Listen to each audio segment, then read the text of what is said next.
He had no time left, no second chances, no way to fix his past. And in just a few moments, he would die.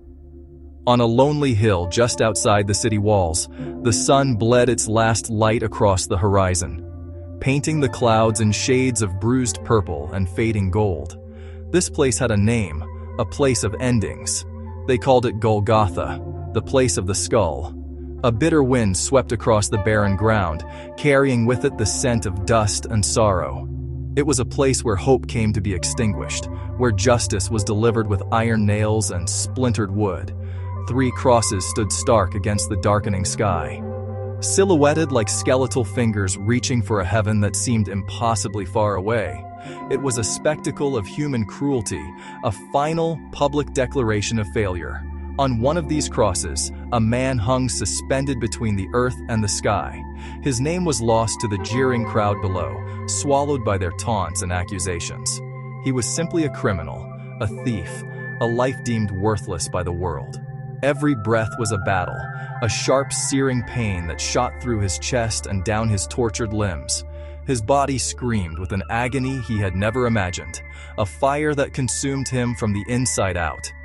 Below him, the crowd was a restless sea of faces. Some were curious, some were angry, and some were simply there for the grim entertainment.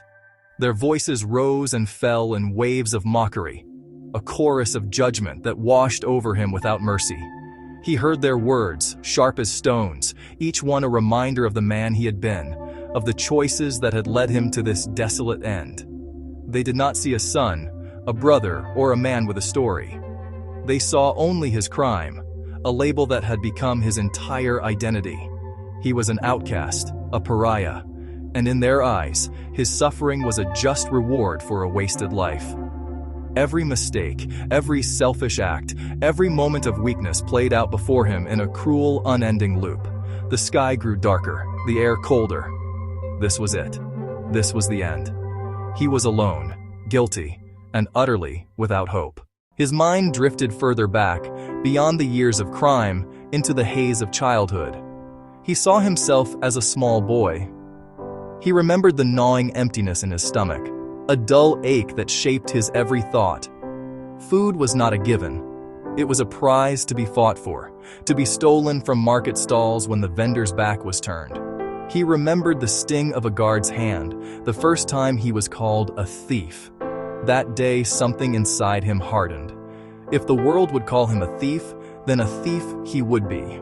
He chose the darkness because the light showed him no kindness. The boy grew, but the shadows clung to him. The petty thefts of his youth escalated into more audacious crimes, his heart calloused by years of struggle and disappointment. He moved through the world like a ghost. He remembered the faces of those he had wronged, their expressions of fear and betrayal flashing before his eyes. The wealth he had accumulated, the fleeting moments of power he had enjoyed, all of it had turned to dust. He looked down at his hands.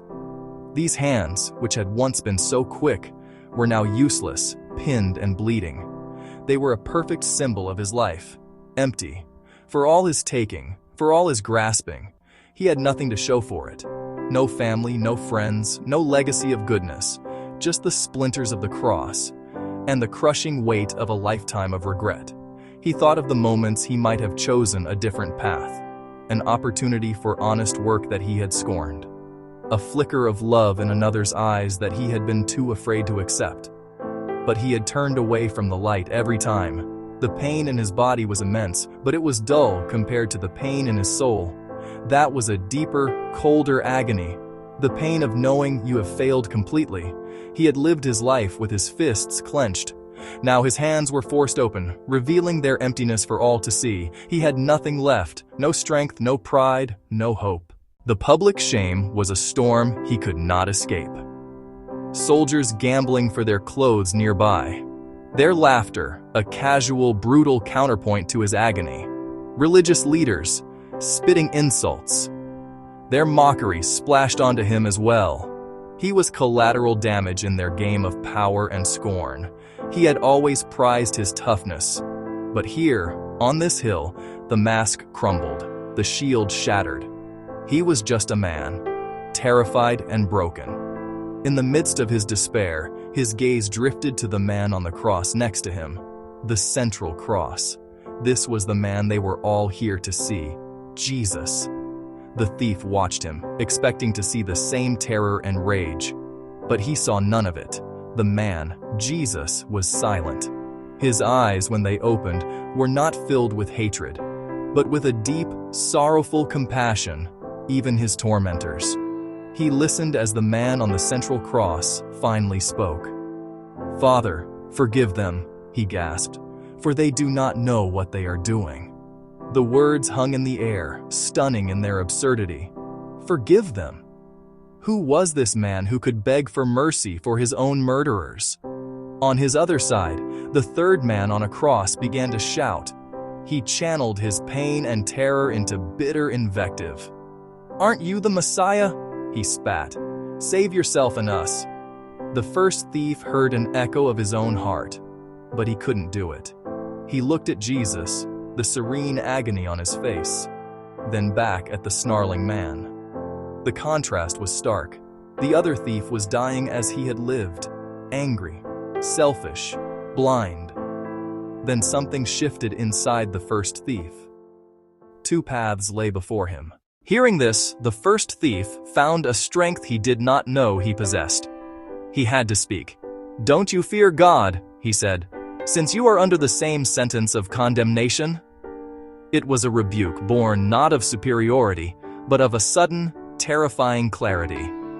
"And we indeed are punished justly," he declared, "for we are receiving the due reward of our deeds." With that simple statement, he dismantled the final wall of his own defense. Then, his gaze returning to Jesus, he finished his thought. "But this man," he said, "has done nothing wrong." In its place was a single, fragile, and utterly astonishing emotion: hope, born from the character of the King dying beside him. He did not shout. He did not demand. He spoke the words as a soft whisper. "Jesus," he breathed. "Remember me," he said, "when you come into your kingdom." It was a prayer of breathtaking faith. He looked at a scene of ultimate defeat and saw a prelude to victory. He had thrown himself upon the mercy of the King.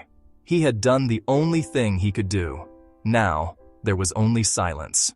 But then, a voice cut through his haze of pain. The King spoke. Jesus turned his head, his eyes locking with the thief's. "Truly, I say to you," the words a balm on the thief's raw soul. "Today," Jesus said, and that one word changed everything.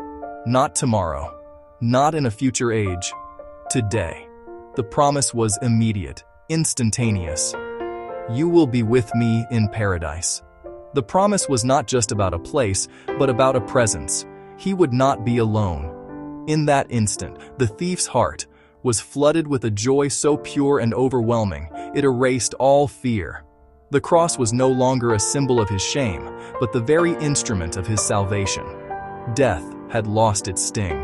As his last breath left his body, it was not a gasp of pain, but a sigh of relief. He closed his eyes on the darkness of Golgotha and opened them to the light of being with his Lord. The story of the thief on the cross is not just a historical account. It is a timeless promise, a grace so vast it can bridge a chasm between a wasted life and eternal paradise.